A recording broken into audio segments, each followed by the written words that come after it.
Oh, what's going on, everybody? Welcome to episode 530 of FloWrestling Radio Live. I'm your host, Christian Piles, joined as always by my favorite camp counselor, Ben Funky Askren. It is camp week. How's it going? Any kids getting homesick? No.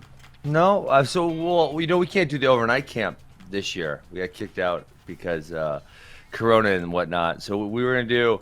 We actually, we've done like 19 camps this summer, or something like that. And so we were gonna have a 4-day camp last week, Alcatraz, and now I was gonna go back to back with our, our capstone camp, which is the Funky Fresh camp. It was gonna be 9 days straight at UW Parkside. Unfortunately, they kicked us out. No one else would host us, so we hosted at our academy, but there was no resident option, right? So if kids wanted to come, their parents or chaperone had to come and bring them to practice and then take them back, and we're not feeding them or anything like that. Okay. How are these kids doing? Are they in shape? How's the Corona affecting their fitness? Well, I'll tell you this: we don't do Funky Fresh camp to be in shape. We do it to teach them wrestling, right? And that's what we kind of talk about. Now we do a lot of sparring, and we do a decent amount of live wrestling. But at the end of the day, I always tell people, you trying to win a state title in August, and the answer to that is no. The reason you're here is to learn as much as possible. So let's learn as much as possible, and that's kind of what we do.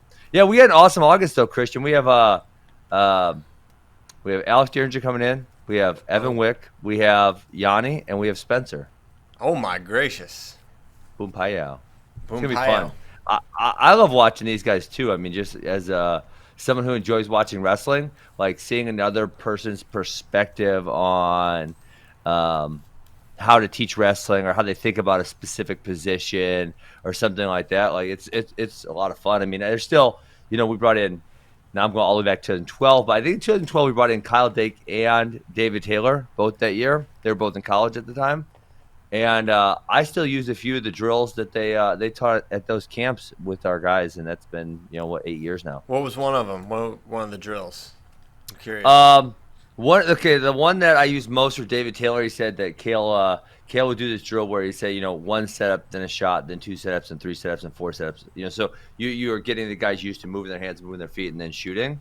So just kind of as like a warm up. So you drill. start with one, like just back step, shoot, then it's like back step, post, like just. It could be whatever setup. It could be whatever setup they want, right? I mean, so this would be mostly with better kids. So it'd be like, you can do whatever setup you want. It could be fake and snap, or pull and fake and snap, but it has to be 1, or it has to be 2, or it has to be 3, right? It has to be multiple, just to get them used to doing that. I like that. That's really good. Yeah, and then the one that I use probably most, obviously this is drills, not technique. Kyle Dake did this drill, or he said he did this drill where they wouldn't be able to take their hands off each other for 10 minutes. So, right, I'd take you down, you'd escape, but the whole time we had to stay connected, right? And I thought that was a good one to get kids used to. I can't ever stand when they cut someone and they back up from each other and they stare at each other for about 10 seconds so they get a rest. And then that is that is a huge pet peeve. It drives me crazy. So I'll throw that drill in every once in a while. But yeah, I mean, we've had some really great clinicians over the years. We're lucky to do that. So I've picked up quite a few things. Listen, I don't know. Maybe for next year's Funky Fresh counselor list, may I submit one? And it's kind of known. I'm a big Christian fan Piles? No, you. but yes, kind of a what not to do situation. No, Sammy Sasso. So our guy JD Raiders at this camp in Tulsa. What's it called? Summer Showcase. Summer Showcase. I don't want Coach Correa to yell at me. So they have all these hammers from around the country doing basically a training camp, and Sammy Sasso was there, and he gave a really cool 20-minute talk to the kids about recruiting process. Very mature, very wise young man. Then he's teaching some of his stuff, and then it's obviously pretty funky, some of it, like his what he does from a belly gut. So yeah, he might be a good one to add to your repertoire. Yeah. I think I've invited him to come up and train or something, but I don't think he ever took me up on it. Yeah, I'm a big fan of his, though. He does a great job. But the Funky Fresh, that's just Max and I, and then we have, our guy, AWA guys. But then we have other camps in August where we bring in other really good guys. So, maybe we do that with him. Okay. Sweet. Yeah, he's going to win a title or something first. National champs only. Well, Evan Wick's there. No offense. Yeah.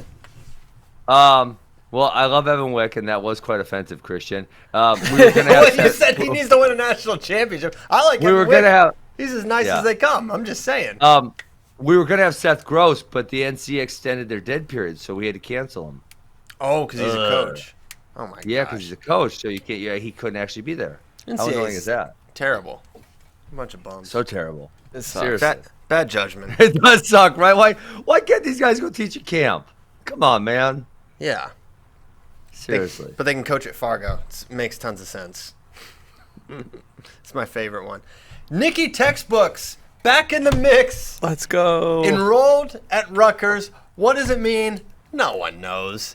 Coach Goodale commented in J.com. He commented. No comment. He said, "Do you have a comment?" What? He said, "No. No comment." So that. What do you mean? Why would he comment? I think maybe it's just funny. Maybe it's a international man of mystery.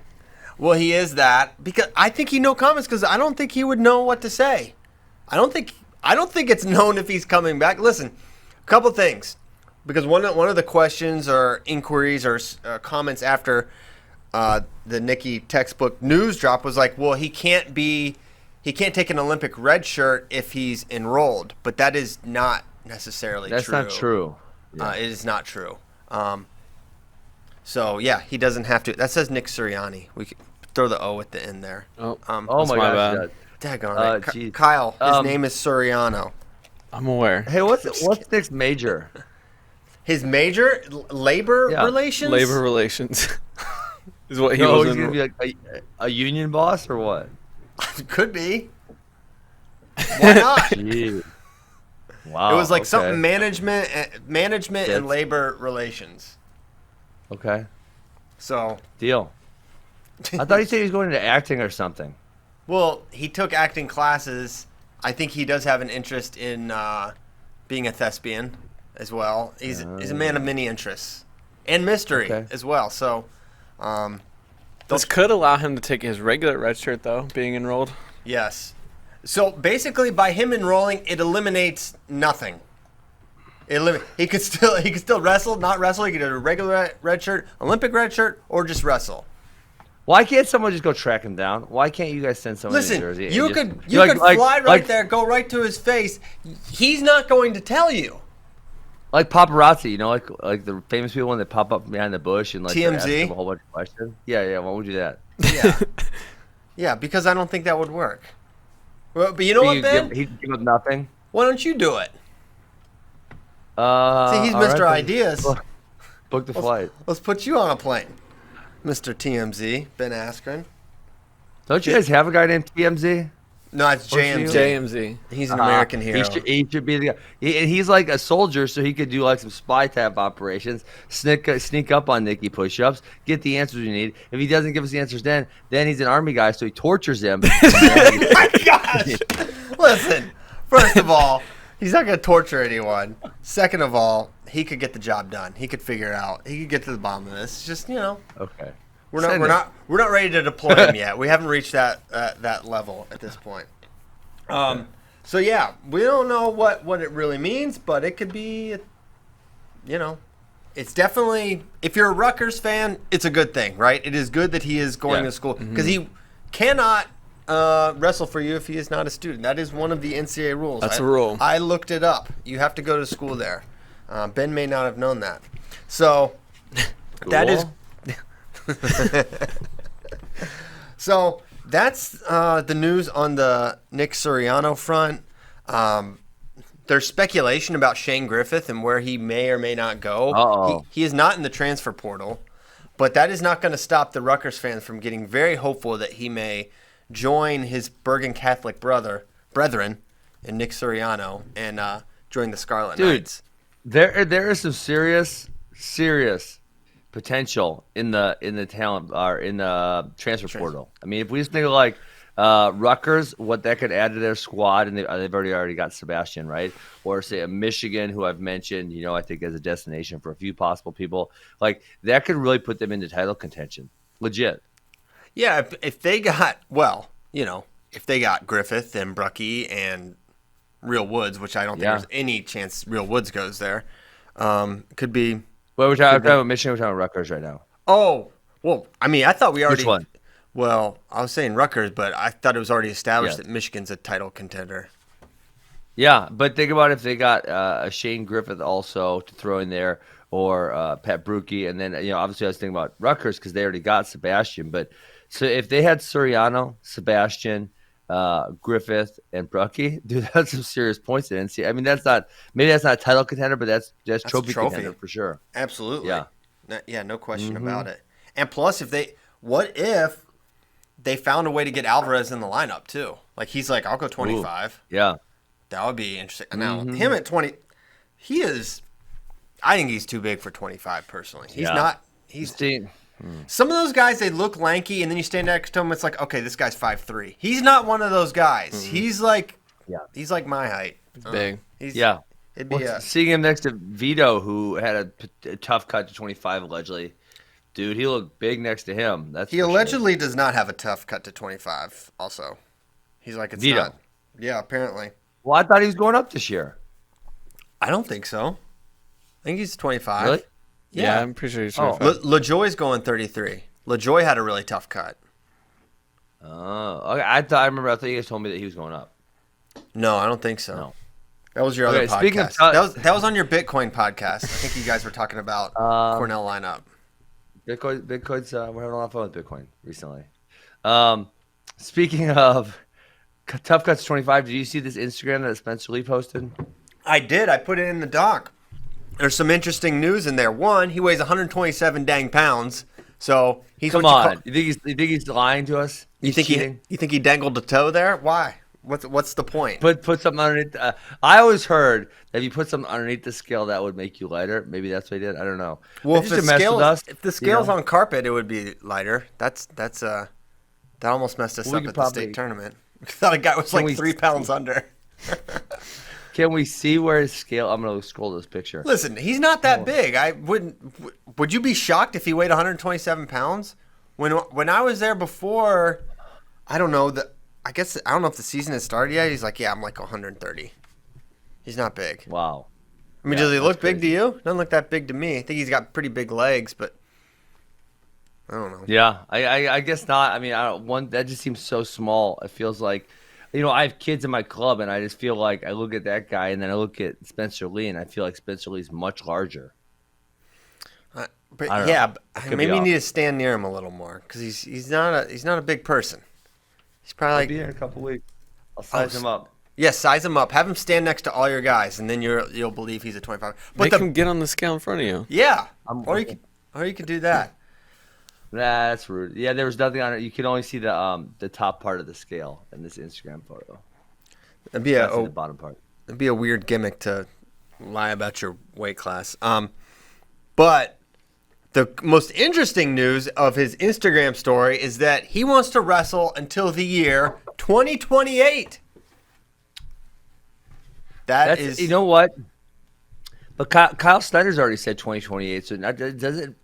I mean, it's cool that it's 3 cycles, but it doesn't feel like it's that far away, does it? Well, no, it doesn't feel that far away. It feels about right, 3 quads for a guy, so that makes sense. For Snyder, he started making teams as a, true freshman. 2015, correct? Yes. His first team. So I think when he said 2028, we were like, what the? Is this guy serious? But then you realize he'd be like 30-some, right? Yeah. So not that old. No, I mean, for me, I was excited because you hear a lot of, and things could change, right? Lots of stuff could happen between now and 2028, but that's like the goal he set, and he's a very goal-oriented wrestler. Yeah. So I think it's great because some guys are just very quad to quad and just kind of evaluating as they go. I think it's great that he has that intentions of staying around the sport because it's something the sport needs. The sport needs its stars in the mix, and there you see it right there. Gonna wrestle till 2028 on your screen there if you're watching on video. If you're just listening in your car, we're having this happen more often. This is much more frequent, right? Think about Dake Taylor, Kyle's obviously getting older. Jaden's not that old yet. Burrows is obviously older. So we are starting to have a relatively large amount of guys who are sticking around and making a whole bunch of teams, which that wasn't happening, say, a decade or so ago. Oh, man. I was looking at John Kozak's tweet about just the evolution of USA's men's freestyle team, just how I don't know how to say it, just how terrible the results were previously. It's like alarming. Yeah. You know, one world championships, we won 4 matches total. No medals. Dang. That is just like... It's not good. That is not good. We looked into it, and it was determined that is not a good thing. I can't zoom in on that doc. I was the words are too small for me, so I'd like to look at it. There's I no guess words there. Go to. Hold on. Yeah, it is. It's a tweet, and I want to be able to click. Reference. Here, I just texted it to you. He's on that. Okay, I want to be able to click on this thing, and I can't click. I keep trying to click on it. I can't click on it. All right. Well, I just texted it to you, so you can pull it up. Okay. You probably don't even follow John Kozak. Since you went through the HR proceedings to get him eliminated. You should follow him. He's been tweeting a bunch of gold. He does good stuff. Yeah. So, in 2008, not to bring up old stuff, but USA went 8-8, 6 DNPs, 1 gold medal. So there were 7 Olympic weights at that point in time. Please, I contributed a few wins at least. You had 2 wins. 25% of the wins. John's wrong. I only won 1 match. Oh, snap. I wonder if he gave you another win for, like, the testing thing. Did you lose to someone? I passed drug testing. I pinned my first guy, Istan Barab from Hungary. I lost to my second guy, Ivan Fundora. I did not get a wrestle back at all. But and the other thing here is Daniel didn't actually wrestle a match. So he should be 0-0. Okay. Wow, we're already pressing deep into this. 2009 was brutal, huh? That is not as bad as 2010. 2009. We had 2 medals at least, but look at all the 0-1s. Danny Felix, Sean Bunch, Trent Paulson, Dustin Schlater, all 0-1. Jake got silver. Is that where he beat Gadisov? I think he beat Gadisov that year. So, yeah, he broke him, right? Yes, which was hard to do in the ball draw era. There weren't many guys getting broken at that point in time. Because they could just win the match in 4 minutes. Yes. Tervel broke through. I think that might have been Tervel's first team. I think so, yeah. It was. Definitely. It was definitely his first team. So he went 4-1, got bronze. And then people forget, in 2010, Les Sigmund, Nittany Lion Wrestling Club, beat him out. He was like, he had really good counter stuff. I think he like head pinchy and really good parterre. Well, they wrestled a whole bunch of college also, didn't they? Les was just a few years older because one was Nebraska Kearney, Tervel was, and Les was UNO. And I believe Les was a 4-time NCAA champion at UNO. Who would have thought in the era of Steve Mocco that 2 D2 guys would hold the weight down for 2 years? I want to say Mocco retired for a minute. There was one. Or did he not? There was first of all, he did come back. He didn't take his shoes off. He did not take his shoes off. I remember there was the famous U.S. Open where he was kind of getting a little handsy to the facey with Tervel, and J.D. Bergman was real mad. I'm trying to recall when he was in and out, but regardless, throw Mocco out. It's just can you imagine right now if 2 D2 guys were the top of the ladder at a men's freestyle weight? Yeah, that would be stunning. But that was the case in 9 and 10. Sigmund and Tervel. Tervel held it down for a while, and Sigmund was around. He was only the guy once, but he was ranked very highly for quite some time there. Yes, so from 2009 to 2016, Tervel was the guy every year but one. So that's pretty dang good. Hell of a streak. Yeah, hey. Did you know Jordan Burroughs and Kiel Sanderson were on the same international team one year? Yeah. How about that? I remember that was why, a thing. I remember Jordan talking about that. He's like, man, I can't believe I'm on a team with Kiel Sanderson. If you would have asked me, I knew they're both on a team in 2011, but I don't know why seeing their names next to each other feels so strange. I mean, it is strange. It is strange. Hey, So, yeah. how about we didn't win a flipping match at 65, 66 in a whole quad? It took us 6 years. We didn't win a match from '08 to 2000. Oh my The first time we won a match gosh. was 14. Oh my I feel like gosh. those are all really, really great guys. Like, how can we not win a match at that damn weight class? That is Someone put crazy. the voodoo on us or something? All right, so here's the deal. 2008 to 2011, we did not win a match at this weight class. Doug Schwab 0-2, Trent Paulson 0-1, Brent Metcalf 0-1, Tayon Ware 0-1. What the heck? 2012, Jared Freyer 0-1. 2013, Brent Metcalf 0-1. Wait, so for 6 straight years we didn't win a match at a weight? Yes. How is that possible? It is such a great weight. 6 years though? We can't get Argentina once? You can't toss us Brazil one good time? I mean, for crying out loud, there's plenty of gimmies to be had. Listen, the worlds are really, really tough, but statistically, you're bound to get one of these, Can New Zealand send a guy once? Nope. Not for Metcalf, Paulson, Schwab, Ware. So 12 was Freyer. And that's the thing, we had such a variety of guys. So in 5 years, we had 5 different guys, right? And then in 2013 was Metcalf again. And he finally held it down for a couple of years, 3 years in a row there. Yes. He won matches in 2014, I believe. He hurt his ankle, but I know he at least So 2014 he's 1-1, 2015 he's 2-1. Yeah. Wild. Yeah. Dang. Holy cow. He almost beat Brent almost beat the Iranian that year. Mohammadi? I can't remember his name now. Forget that. Okay, so yeah, this is a very, very interesting thing to see the evolution. So from 2010, where we were 4-7 with 7 DNPs, to 2017, where we have 6 total medals, and then 2018, 7 medals. We were 30-8 at That was Worlds. a great year. 2018, we were 30-8 at insane. Worlds, Outstanding. and we didn't win. We didn't win that year. Man, 65, we're still struggling. I mean, Frank went 2-2, but then 1-1, 0-1, 0-1. Why can we not win at that weight class? I have no They're idea. such good guys. That's so bizarre, isn't it? That is, I mean, it's one thing to not come home with hardware, but it's like, we are not close somehow. I mean, No. Logan Stieber's a world champion, 0-1. Zane Rutherford, 2 Yeah. Hodges. He is 1-2 at Worlds so far. So weird. I don't know what it is. Molinaro was the closest. Yeah, and really at the 57 kg, 57/55. Two kind of outlier Henry- performances, or we're in the same boat. Yeah, so Henry won the one time he made the team in 2008, but then 0-1.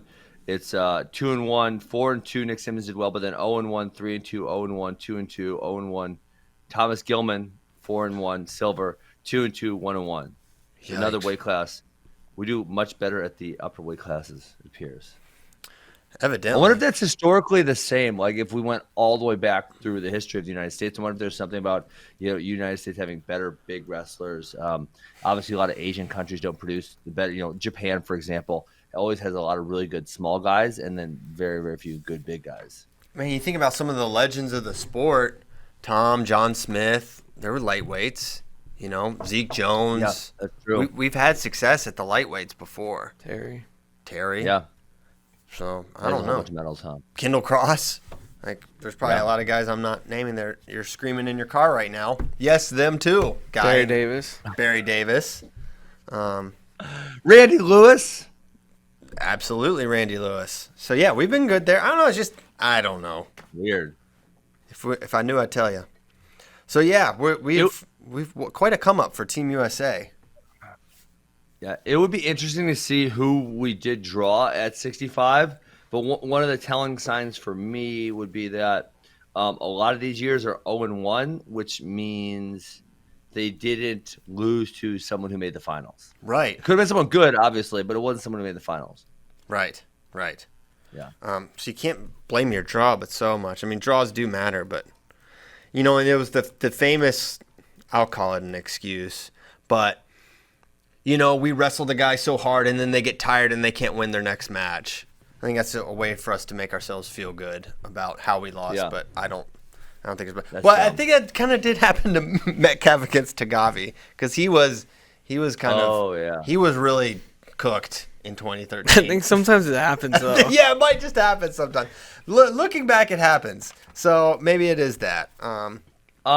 Hey, so listen, I was a 74 kg. I also obviously wrestled 84 at times. Obviously those are relatively, they're 22 pounds apart. But I worked out with, Andy Rovet was the 84 guy. Mogul was the 84 guy. I worked out with him also. How do you think these Burroughs Sanderson workouts went? I would be so fascinated. I'd pay money just to watch them. Well, yeah. I think we all would. I bet they didn't go together all that much, if at all. You don't think so? Yeah, I think maybe once in a while though, right?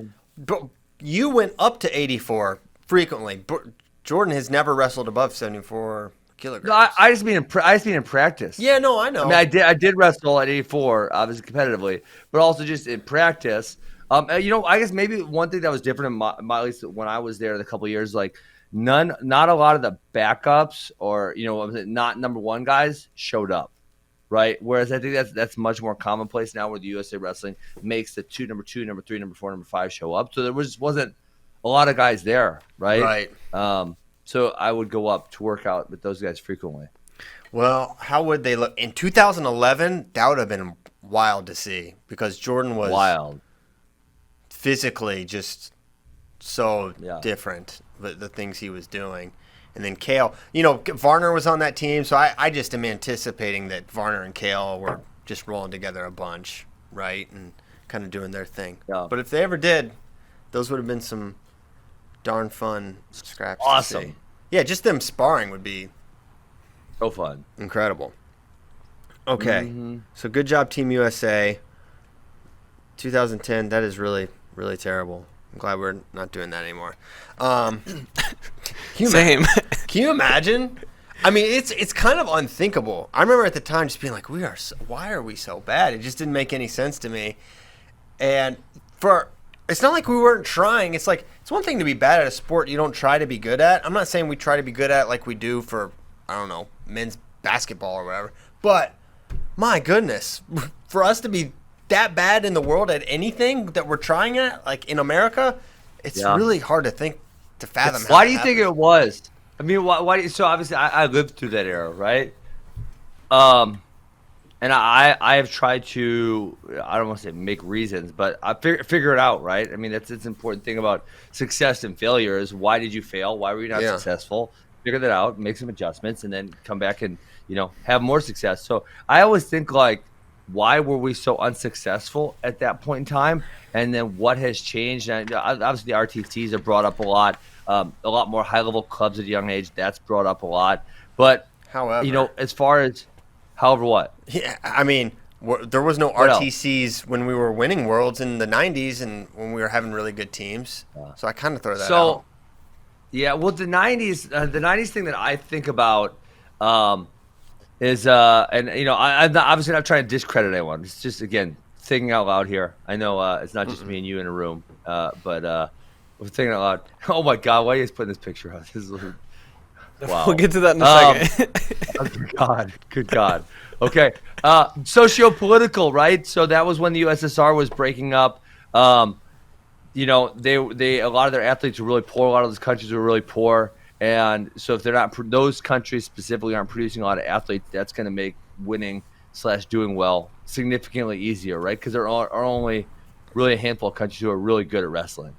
So I think about that a lot. I actually met this one guy. I was bringing this up the other day, and I had to find this guy's name. It was a Georgian, and I guess he beat Kevin Jackson maybe in '91 or something, and he lives in Florida now. And this is probably 2006, and I just randomly someone knew him, and I got to work out with him. He was so flipping good. And really? I was in my prime. I was winning NCAA titles, and he was like, dude, he kicked my butt. He was really good. And he said in '91, so this is alleged, right? Because it's not like I can go on the internet and check up brackets because they don't exist for wrestling. Right. He said he beat Kevin Jackson, and he was the number one guy for the USSR, and this was when the USSR was breaking up, and he went to a peaceful protest, and a soldier there was like, "Why are you here? You're an athlete," and he shot him in the leg, and his leg was in fact deformed. He definitely looked like he had been shot in the leg a couple times. And so he said, I was done. I couldn't compete anymore. I didn't wrestle at 91 or 92. And then after that, I defected and I came to the United States. Oh, my gracious. Yeah. Well, that would have an impact. I think a couple things. One, maybe we were in a transition leadership-wise, plan-wise with RTCs and stuff and just trying to get that going. Two, the rules did not help American wrestling. That a match could be 4 minutes long. True. That there could be a ball draw. Right. But beyond that, like the issue is there was some sort of a development issue going on, or was there a thing where our best guys weren't wrestling? Was that happening? I mean, that's definitely true. That like we talked about with Dake Taylor Burrows, the guys are sticking around. That was definitely not happening in that era. Guys were going to coach and do other things for sure. If we look at like 2006 through 2010, who were some of the good guys that did not end up sticking around in wrestling? That's what I'm curious about. Me and Henry left right away. That's dude. Daniel, obviously, he was getting older, but obviously he's had a lot of really good years left in him. Yeah, clearly.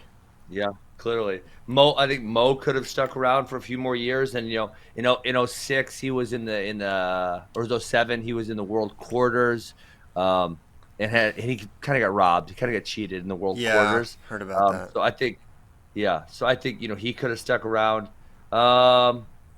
Who were some middleweights? I'd have to look. This only goes back to 08. I'd have to kind of look back previous. I mean, Jamil Kelly was the guy in 04.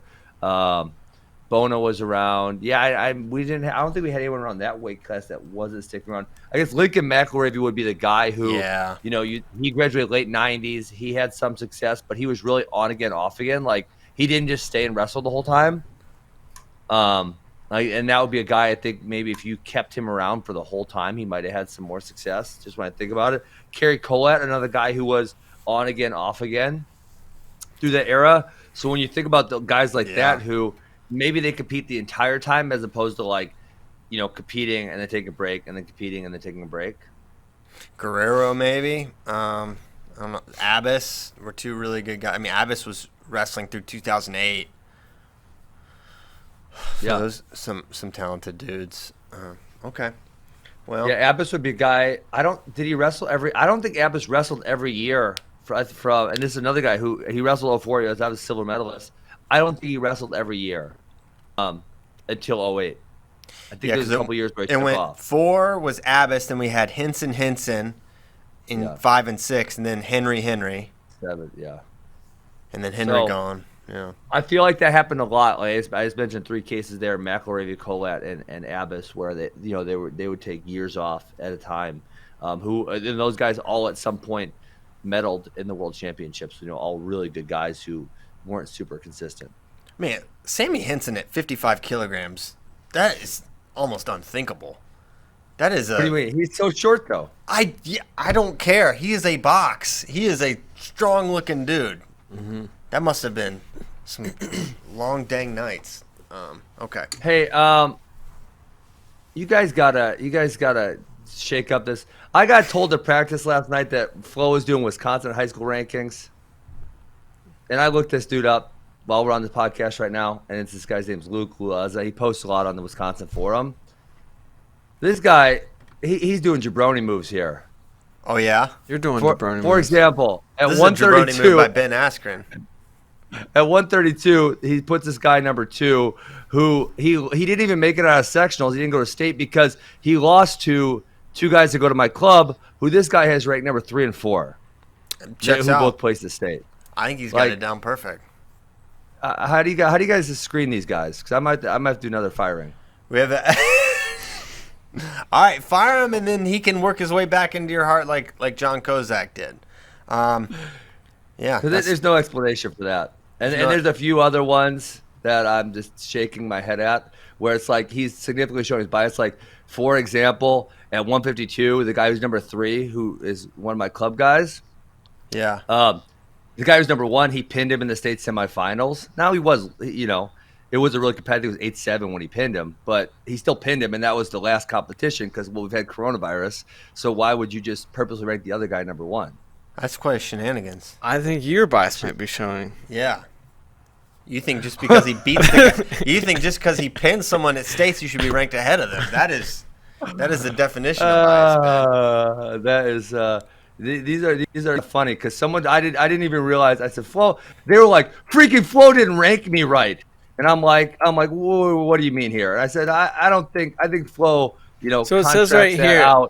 It says right here in the explanation, Meckler's only in-state loss was to Noah Mulvaney in the state semis, a feet-to-back pin up 7-3 with 20 seconds left. What does that matter? Yeah. He beat Mulvaney by 7 earlier in the season as well. Wow. Sounds like he's calling that win a fluke. That's what he's doing. Yeah, I mean, but a win's a win. A win's a win. If you count the takedown and back points, then it's 8-7. That's an L any way you slice it. Yeah. There's some other ones I could go through here but how do you guys select your contributors? It's a very thoughtful screening process, Ben. All right, I appreciate you guys. That's it. Let's keep moving. All right, thanks. Sadulayev has 2 Adams warnings, and it's possible he don't give a rip.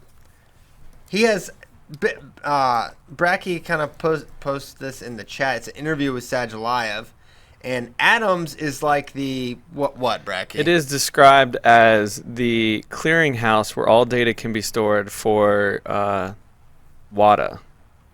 So it's laboratory results, information on anti-doping rule violations. It facilitates the sharing of information amongst relevant organizations, promotes efficiency, transparency, and effectiveness. So essentially, he's got warnings. It doesn't really say for what. I'm guessing like the first Adams function listed is athlete whereabouts. You have to like let them know where you're at all times so they can come test you if they want to. And I would guess that he did not do that, if I had to guess. He's just out on a horse somewhere. He's like, how am I supposed to know where my horse is going to be and where I'm going to be on the horse when you guys come around to test me? I think it's something like that. He says he's not considering moving to MMA either. Really? Yeah. So I think something that must be considered here is, you think he had to worry about what the hell he was doing when Rusada was testing him? No, they were cheating for him. They were doing it for him. Well, for Russia, for sure. We don't know which. Russia. There is kind of an expected learning curve to be involved. Like USA athletes, they just know you're in the testing thing and you got to have your whereabouts and et cetera, or you could be in trouble. The Russians adapting to a new, not rigged system is probably an adjustment for them. So I can see them being like, well, why do I have to tell you where I'm going to be? But he says if they announce a third warning, I will be disqualified. He's like, ugh. I guess I'll be out. I don't know what to do, man. I can't let you know every time I go out on my horse. Yeah. He just what's he going to do here? I don't know. He might be disqualified. He just depends if he gets a third warning. I don't know, man. Well, listen. If he doesn't take care of his stuff, he's getting a third warning. Let me just tell you that much. So you saw they had this great app for a minute, because obviously they test the UFC also. And they discontinued it. It was really unfortunate. It was probably for, I was only in the UFC for a year roughly. But they had this locator app that I was a part of the testing program for, which it had your GPS. So you didn't have to put it in like, I'm going to be here, I'm going to be there, or whatever. Wow. But then when they discontinued that app, man, I missed a few times where it was like, I'd be at the gym and I'd be at my house, and so my wife called me and I would be able to come back to my house because I think you have like an hour. I don't remember if it was an hour or 2 hours, but I think one time I said I was going to be here, and then I went to Madison, and I had to just say like, listen, dude, I'm gonna miss. I'm not making it home within the window, right? I mean, it's not easy. It's not rocket science. And I suppose if I had two warnings, I would be like really, really careful about it. But it's kind of a pain in the butt. Dang. So you got a warning? Yeah. I did. I believe I got a warning. That's my recollection. But then the other thing is that couldn't you have been like, "Hey, meet me halfway at this Casey's General No, Store"? they won't do that when they show up. They have to stay there. So like one time, or they have to what is it? They have to stay with you. I can't remember how it goes. One time I was at yoga, right? Classic. And this dude shows up to the hot yoga, and it's like, this is a commercial business, bro. I'm not gonna piss in their restroom. I'm not gonna piss in their restroom, and have someone watching me. Well, that's weird for them, obviously, right? So then I said, listen, I'm going to go back to my house. Why don't you follow me? He said, well, I can't follow you. I actually have to, you can't leave my person. So I'm like, all right, well, then you're going to get in my car and you need to Uber back. So he just rode with me. Christian, I got stories, bro. And then his other time, I'm like, dude, I just peed. This guy was cool. He helped me put a bed frame together. What? He helped you put your bed frame together? I'm like, listen, dude, you just got to sit over there and watch me put this bed frame together because I don't have to pee right now. He's like, well, yeah, you know what? So I can help you. I'm like, all right, cool. Let's get over here and help me out here. So I got some free labor out of the deal. That's great. Yeah. Oh, my gosh. That'd be so weird. What a weird. Are you out of the testing now? Yeah. I pulled out when obviously when I retired, I got out of the testing pool. Nice. Okay, well, that's good stuff. Congratulations. Yeah, it is pain in the butt. I mean, the one thing that I will tell these athletes in 2020 from 2007 and 8 when I was in it back then, you had to fill out paper. You had to write on paper and fax it in every quarter. And then if you had to change, you had to have to write your change down and fax that in. Now there's an app and you just have to remember to go change your activities the next day or whatever it is. I found a YouTube video that explains how to use the whereabouts module, so maybe I'll just send that to Sajalayev. Hey. DM him. Yeah, send that to him. A quick follow-up on our Wisconsin ranker. This guy got the stamp of approval from one Chris Bono. Highly recommended.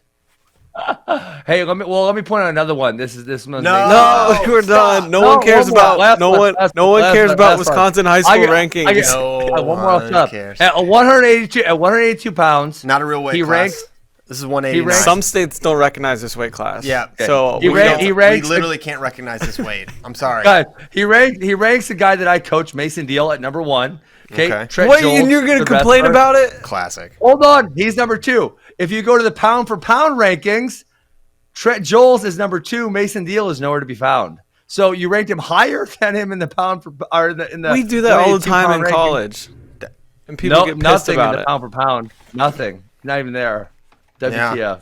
I think he nailed this one. I think his pound for pound's the best one. Sorry. How many guys on the pound for pound list do you have? 1, 2, 3, 4, 5, 6, 7, 8, 9.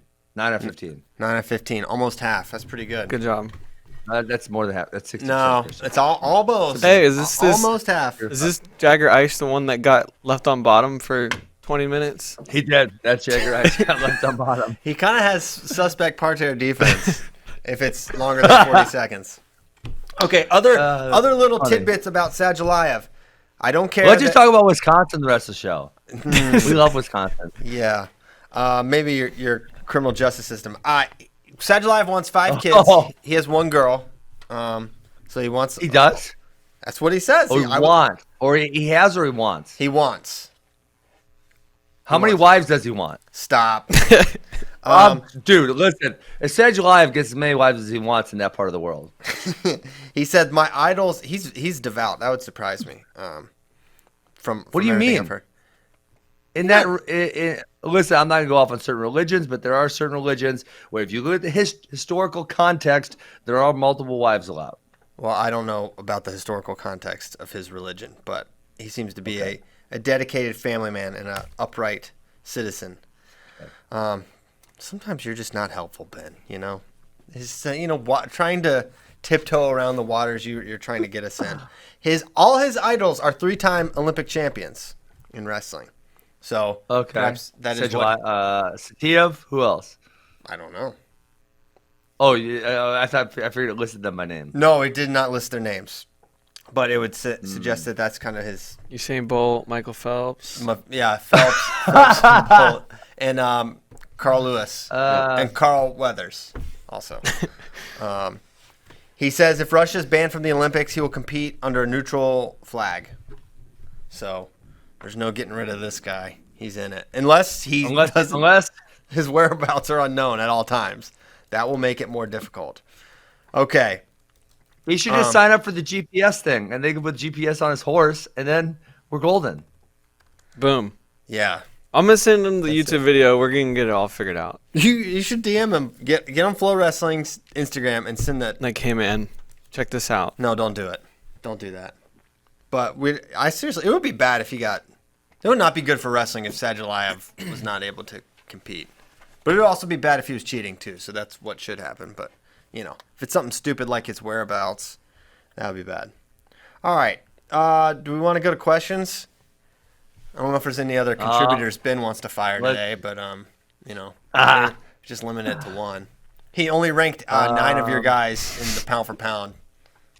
I probably underdid it. I mean, you ranked the 182 above the number 2 guy. What's his bias? Somewhere. Yeah, where's he leaning? I don't know. This guy he posts incessantly on the Wisconsin forums. That's what we want. That's good. A couple times he made some accusations towards me of me fiddling with my wrestlers to make sure AWA gets more state titles. Which, listen, I'm open. We've made suggestions. For example, a couple years ago, Josh Otto and Parker bumped up so Dejan could be the state champ at 160. Then Josh Otto won and Parker kept guys and won. But he made a specific accusation about Aaron Shoeless. That I made him move up so Keegan could win a state title at 120 his freshman year. 1,000% not the case. And the dude just was going off. And it's like, dude, just shut up. You don't know what you're talking about. Just shut your mouth. Okay. And that annoyed me. I don't know. He kind of raises some good points. I look forward to this coming full circle and you being friends with him like John Kozak. Yeah.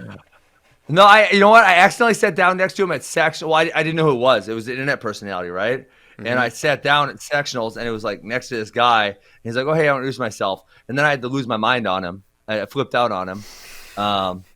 And then I'm like, "Okay, hopefully we can be friends after this." That's nice. Because there was another really stupid accusation he made. So every week this year, we would congratulate, put up a little graphic of all the guys we had ranked number 1 in state. And one of our guys beat another one of our guys, so he took the number 1 spot, right? Mm-hmm. So then obviously the guy who was previously ranked number 1 was then not listed because we only ranked the number 1 guys. And he literally posted our Facebook comments, "Oh, you're not claiming him anymore?" And it's like, okay, moron. We're only commenting on the number 1 ranked guys, not the number 2. Obviously, he's still our guy, but he's ranked number 2 right now, so he doesn't make the list. Unfortunate. Those are Asking Wrestling Academy problems. All right, Kyle. Those are Ben Askren firing our contributor. Yes, so we have 2 new segments. One is Ben Askren firing FloWrestling freelancers, and the other one is International Wrestling Instagram stars. And today, take it away, Kyle Brackey. Yeah, today we have Zurbek Sidikov. Oh, I saw this earlier. You guys posted this earlier. It totally distracted me. Like, what in the hell is going on here? All right. So he was the one that just got married, right? Yes. There was no pictures of that. I was going to show his wife, but no pictures of that on there yet. So I was looking through his Instagram and found this. Describe it for the listeners in their cars. So it looks like 3 small bathtubs. That's what it looks like. Outdoors around a mountain. How many men are in these 3 bathtubs? There's 2 men in each bathtub. That's a total of 6 men. Why did they carry the bathtubs outside? How about that? That's what I'm wondering. Well, we don't know what's behind them. So, and the caption is, "Once in Mexico, we swam as best we could." Wow. I don't know what that means. Is this in Mexico? Allegedly. This can't be in Mexico. No, this cannot be in Mexico. This looks like Ossetia. Yes, right? Where's Zauerbeck? Is he in the middle one? It says Mexico. he just has the location tag. Yeah, he's in the middle one. Wow. So I don't know what's going on there, but these guys are they He tagged Mexico. He tagged Mexico. I don't know if that means he was in Mexico. Oh my gosh! Don't click the tag Mexico because it will take, especially if you're at work. It's not good. It's not good. Bracky's probably gonna have to wipe his computer. No, I'm not allowed to wipe my computer. Bracky. I'll get in more trouble if I wipe my computer. Yeah, he's in a real tough spot with HR right now. Wow. Okay. Well, that was good. That was a good contribution. So we're gonna try to keep that going. That's speaking of Russian stuff. I was following Spey this weekend, and he said that Denis Sargush got named the president of the Abkhazia Wrestling Federation. And this is funny because they think they're independent, but most countries recognize them as part of Georgia, while they're actually part of Russia. Wild, huh? Very wild. So okay, he coaches Abkhazia. So his athletes, they will compete for which country? Georgia? Russia. But I thought he was helping with Georgia for some reason. Or is it the Cleveland Cavaliers? One of those. It's the Cleveland Cavaliers for he's sure. the assistant coach for the Cleveland Cavaliers. I get those two mixed up so often. So he will help Russia. Spey broke this down somewhere. Very confusing. Spey is like a social studies teacher. He understands all the. I'm gonna see if he's in the office. Stuff. Yeah, Bring him in. Tell us about this. We'll bring him right in. He can plop down right between us. He can break it all down. He's never in the office when we want him to, and then the other times he's always here. He's always around. He also has some fantastic pictures of Sadulayev and his horse. Yes, he has like a Google alert set up that anytime one of those is posted to the internet, he gets an email. He thinks the horse pictures are hilarious. Yeah, he loves it. All right, while we wait to hear if Spey is in fact in the office, we will go to questions from friends, and then we can have a social studies lesson later, maybe. Wow. Hey, no, this is listen. Spey's Twitter is a treasure trove. He said Spey. Maybe you could elaborate on this. He said Russia is pushing hard for a 2020 World Championships. However, it appears very unlikely that they will succeed given the current circumstances. Yeah, because for that to happen, they have to have UWW has to have a certain number. But I think so much of Russia's the Wrestling Federation funding comes from them wrestling at Worlds and the IOC money and the Russia money, et cetera, from the government itself. So they want it big time, but I'm dubious of this happening. Yeah, here it What is. happened to their Diamond Mine sponsorship? Did that change? Alrosa? Yeah. Yeah. They still sponsored by them or no? I don't know, actually. Now that you mention it, all their singlets were Alrosa for a while, but I don't know. Remember they had? I remember one Worlds or something. Remember they had like it covered up. Oh, I don't know. I remember that now. Man. Spey Spey would tweeted, know all that. Denis Sargush is elected president of the Abkhazian Wrestling Federation, though Abkhazia has declared independence, is internationally recognized legally as part of Georgia, but in reality is administrative part of Russia. So it's governed by Russia, like you're Russia, but international law says it's Georgia or whatever. International borders. Yes. Sargush is Abkhazian, as is Rustam Ampar and Myron Kartsava, father of Ohio State Buckeye Carson Kartsa. Yes. Okay, so there's a little Abkhazian trivia. We'll get to questions. Located Abkhazia. on the eastern shore of the Black Sea, Abkhazia looks like it would be a cool place to visit, were it not one of the several frozen conflicts along the periphery of the former Soviet Union. It's right next to Sochi, where they held the 2014 Olympics. Yes. Probably beautiful. We should go on vacation. Let's go. Let's go to Sochi, Abkhazia. Quick little tour. It's a great time to travel, I'm told. All right. But once a show, we get asked about an NCAA location. It's a weird People thing. love it. People They love love it. NCAAs. Well, I don't know. Here's a question from CP Talk. Thoughts on potential NCAA championships on the West Coast? What state would you prefer? Probably Virginia. Okay, I feel like we've answered this like That's what I'm saying. We get a question about West Coast? West Coast. Vegas. West Coast, Virginia. Yeah, you said probably Virginia. Yeah, probably Virginia. Well, he meant West Virginia. That is West State. Oh God. Oh, wow. No, not Los Angeles. Vegas would be awesome. San Diego. That could be fun. Definitely not Dang, expensive. guys. What? Joe Caprino, he comes through. He posted a picture from Sargush's not Sargush's, Siddiqov. Siddiqov's wedding. She's kind of a honey, huh? Oh my god. I mean, tell me you weren't thinking it. She's a very attractive woman. Yeah. Spey said he was. Spey was like, BRB gonna go win 2 world championships and move to Ossetia. Yeah. No. That's funny. A handsome couple, for sure. All right, well, hey, Spey is in the office. We'll see if he'll come back here. Listen, you need to tell him to get a haircut. He needs a haircut. He's a handsome Before man. he comes on the show. Oh, we're talking Siddiqov or Spey? No, Siddiqov's hair is fine. It's Spey. Spey needs a haircut. We need to book him a spot. We'll see if he comes back here. I'll ask this question.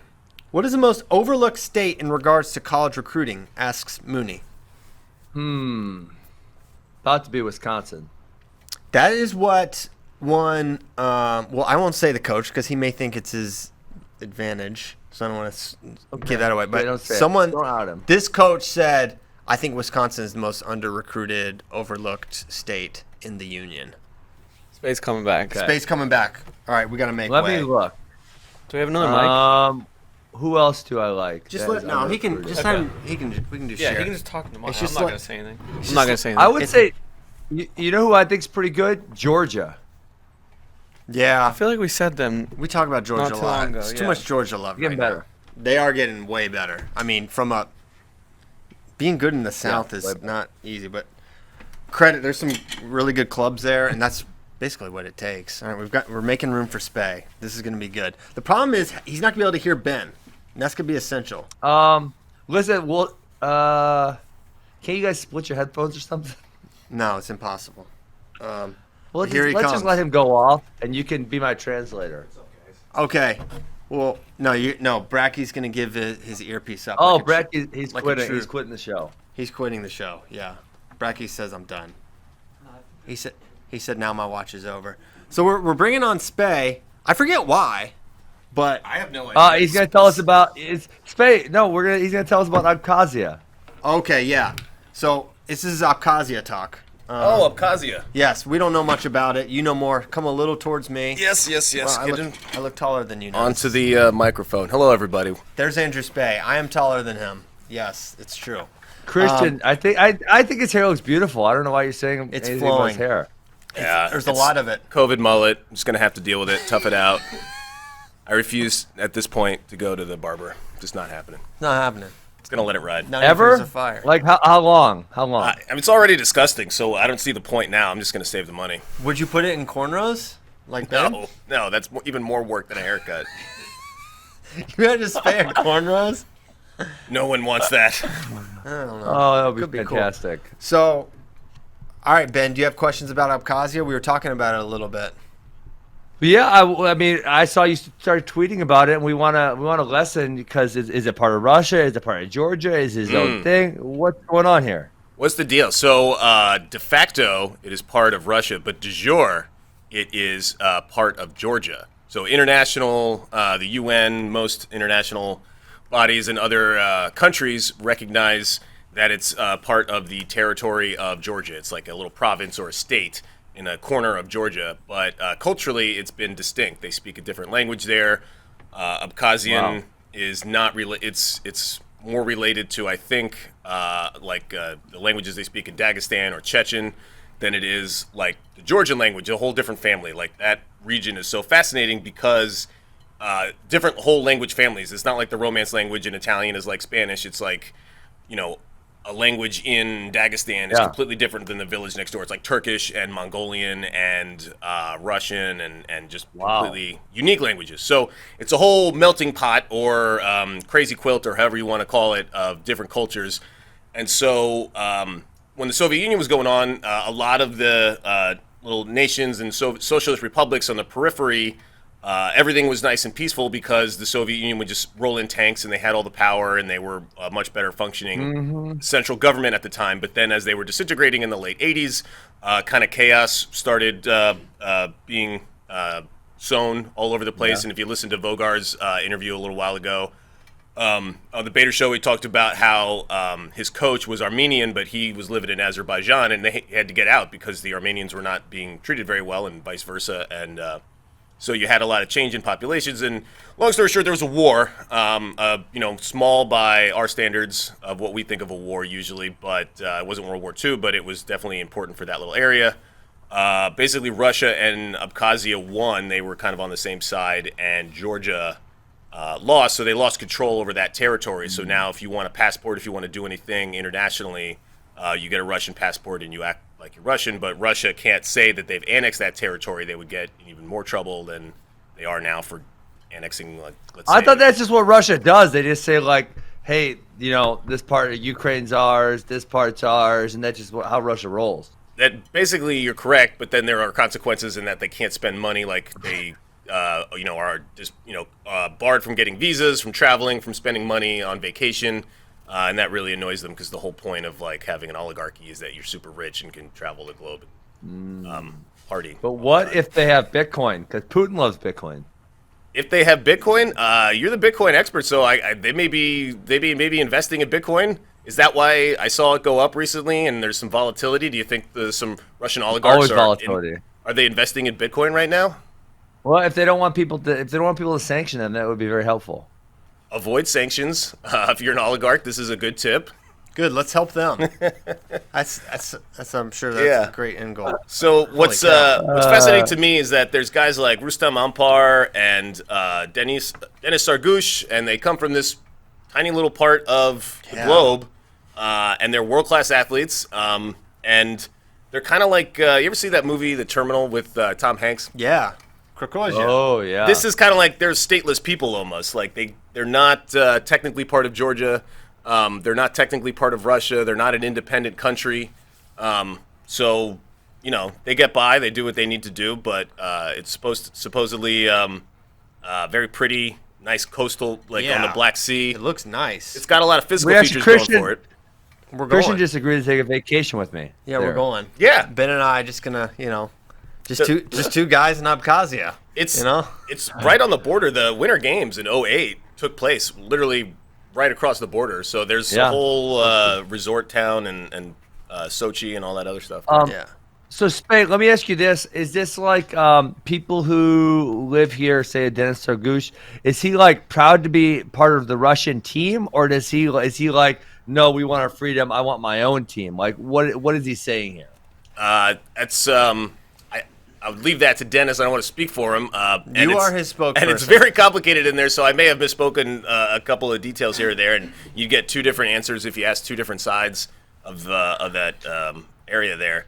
But sure. I believe that they're happy being part of Russia, but they're also proud of their nationality. I think it's a lot like Scottish and the United Kingdom. So if you ask somebody from Scotland, what's your nationality, they would say I'm Scottish. But are they happy to compete for Great Britain or the United Kingdom? I think they would also, many of them would be happy. But some people would feel like Scotland should be independent. Some people in Abkhazia probably feels that it should be independent. And, others feel it should be part of Russia or Georgia. I would have to do some research to find out exactly where those percentages lie. But I would guess that most people in Abkhazia are happy to be allied or in the sphere of Russian influence because Russia is kind of letting them do their own thing with regards to what languages your high school taught in, and they would just say do whatever. Whereas Georgia, they might be afraid that Georgia would try to impose. I'm not saying they have. I have no idea, but maybe they're afraid that Georgia, the government of Georgia in Tbilisi will make every high school teach in the Georgian language and not Abkhazian or something. So what is different is how different is Abkhazia from Dagestan? Because Dagestan, when those guys win worlds, they'll grab a Dagestan flag, and that's what they're so proud to be representing. And remember, in 2016 or so, Sajalayev won that Russian award for amazing contributions for a non-Russian type of thing. Yes. And he's a Russian, he's a Dagestani. So is it similar there? Yeah, so one interesting feature about Russia is it's kind of a leftover of, even though they had the Soviet Union in the middle of the Russian Empire, so you have Russian citizens, and then you have your Russian nationals, and your passport will have two different nations on it. It will say, I am from the Republic of Dagestan, and I am a citizen of the Federation of Russia.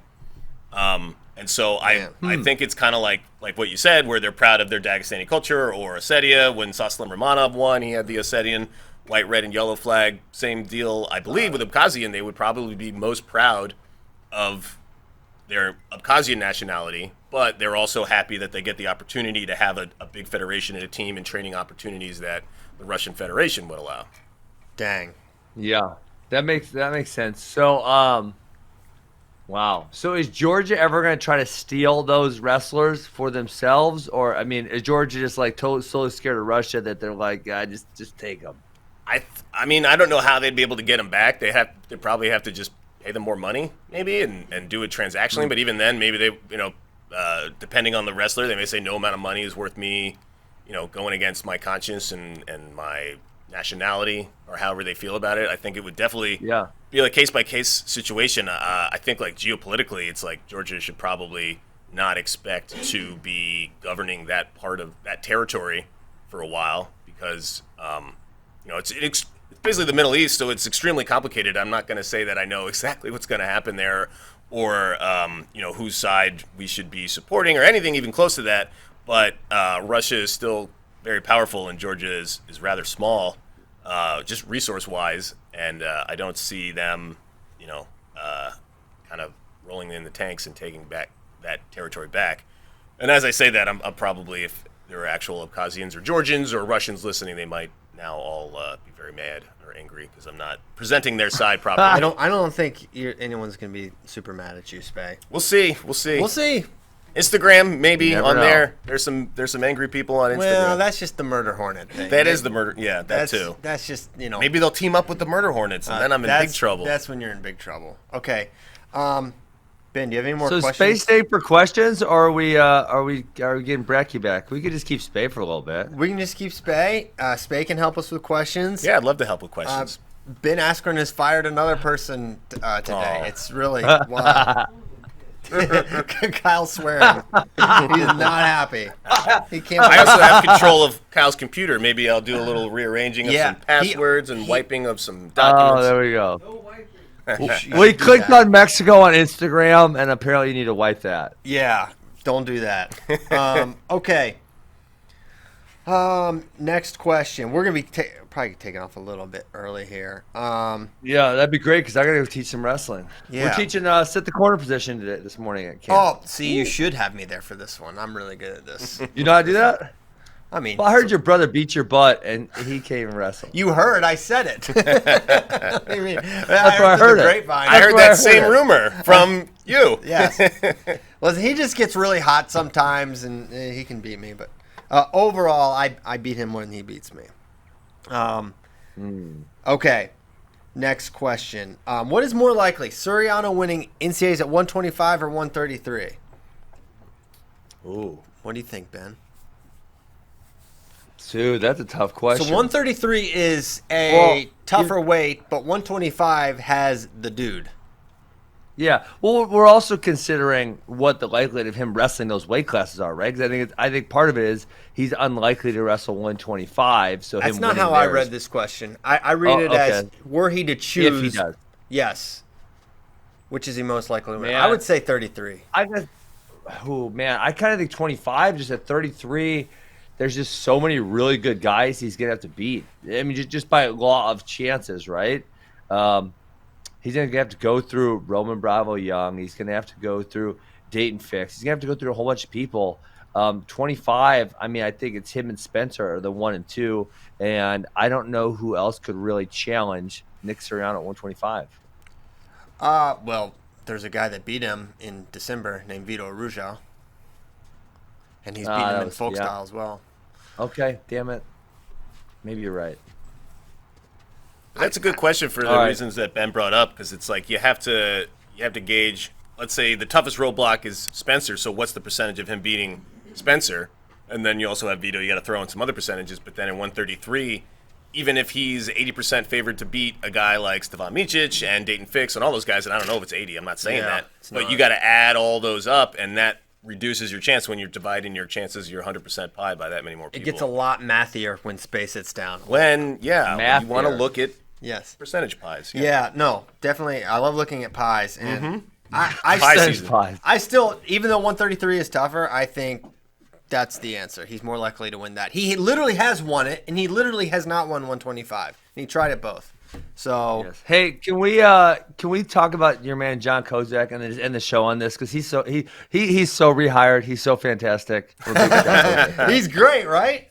Yeah. Okay, so what you got? He just answered our question. We were looking at the 65, 66 kg at the beginning of the show. You should go to his Twitter. He just posted. I'm there. He posted who every 65, 66 wrestled since 2008.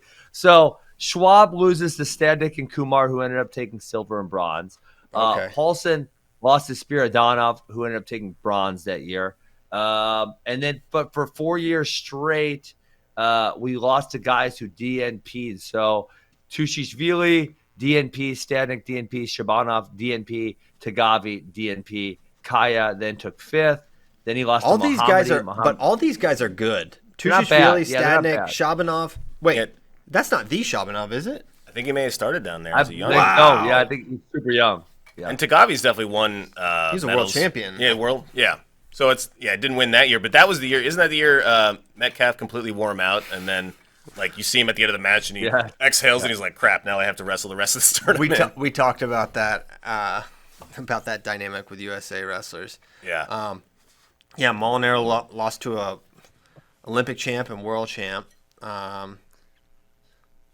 Batirov has had some really good runs. Obviously, he was older when Zayn wrestled him.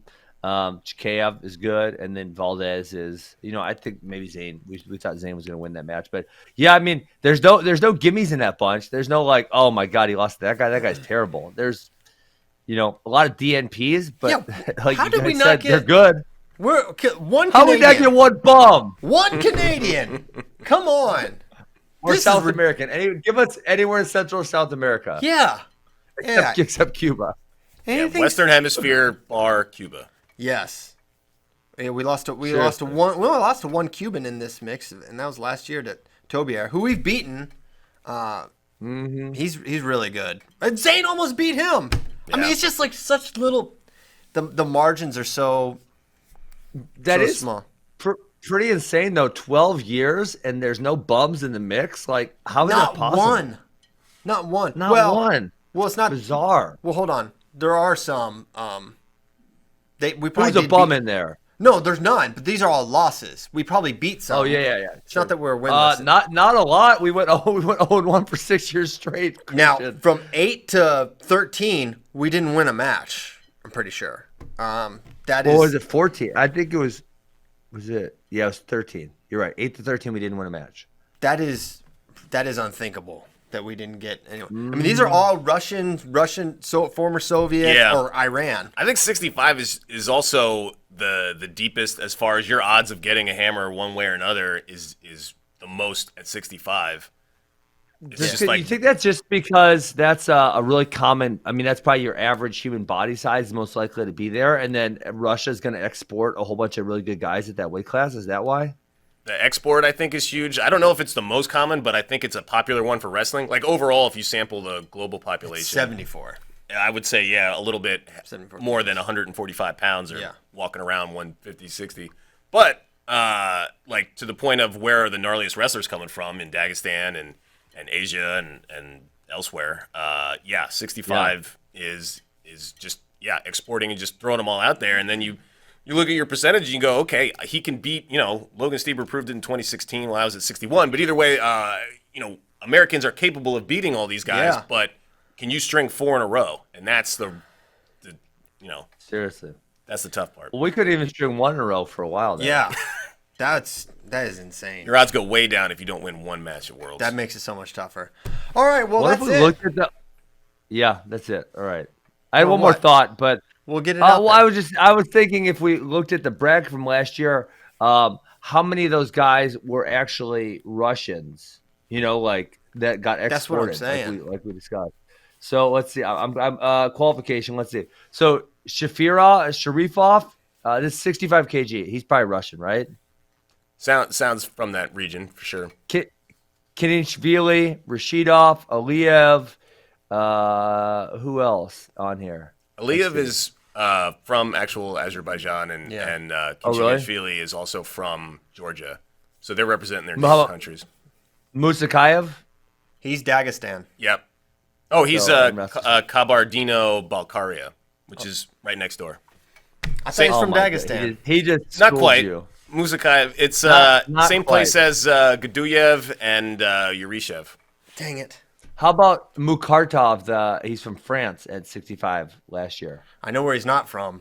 France.